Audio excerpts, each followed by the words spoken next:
Well, Assalamu alaikum. This is Ultrascan Diagnostics. This is the CBCT of the patient that you had requested. The area of interest is the lower right wisdom teeth, which have not been mentioned, but we believe that this is why the patient has been referred to us. Now, showing you the transaxial view of the lower right 8.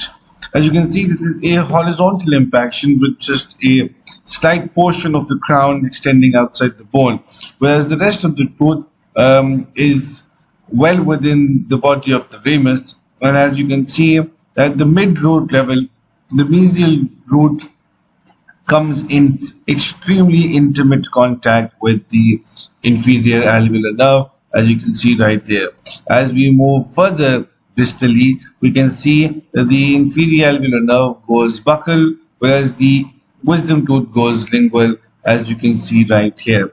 The roots are definitely fused, but nonetheless they are very intimately in contact with the inferior alveolar nerve. Now moving to the lower left side, here also we've got a horizontal impaction, but we do have a much more tooth structure which is outside the ramus. You can see very dense bone around this wisdom tooth. So extending and luxating this tooth is going to be a significant challenge. As we move towards the apex, here you can see the apex again comes in very intimate contact with the lower left inferior alveolar nerve, and this is the lower left wisdom tooth roots.